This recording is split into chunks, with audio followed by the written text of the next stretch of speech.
Good morning friends. இன்றைக்கி நம்ம வந்து அசலிட் செல் ரெஃபரன்ஸையும் ரிலேட்டிவ் செல் ரெஃபரன்ஸ்னால் எப்படி வந்து நம்ம வந்து ஃபார்முலாவில் யூஸ் பண்ணுறது அப்படின்னு பார்க்கலாம்.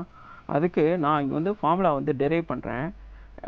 டெரைவ் பண்ணி நான் வந்து ப்ரைஸ் வந்து கேல்குலேட் பண்ணுறேன். ஓகேங்களா? ப்ரைஸ் கேல்குலேட் பண்ணதுக்கப்புறம் எல்லா செல்லுக்கு நான் அப்ளை பண்ணுறேன். அப்ளை பண்ணுறப்போ உங்களுக்கு வந்து இங்கே வந்து ரிலேட்டிவ் செல் ரெஃபரன்ஸ் யூஸ் ஆகி உங்களுக்கு வந்து D6 D7 D8 D9 சொல்லிட்டு கம்ப்யூட் ஆகுது. ஓகேங்களா? நான் இப்போ வந்து ஜிஎஸ்டி கம்ப்யூட் பண்ணுறேன். ஜிஎஸ்டி கம்ப்யூட் பண்ணுறப்போ ப்ரைஸ் into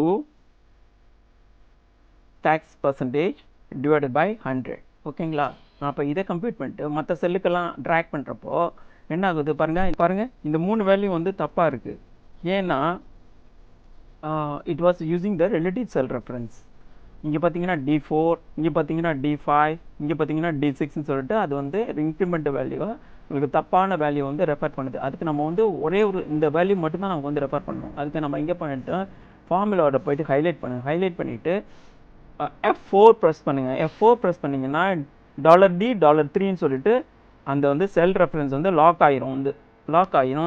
உங்களுக்கு வந்து இந்த வேல்யூ இப்படி கிடைக்குது. இது மற்ற வேல்யூக்கெல்லாம் ட்ராக் பண்ணுறப்போ கரெக்டாக அப்ளை ஆகி உங்களுக்கு வந்து கரெக்டாக வேல்யூ கம்ப்ளீட் ஆகும். That's all. That is the difference between absolute cell reference and relative cell reference. Thank you for watching. Please subscribe my channel.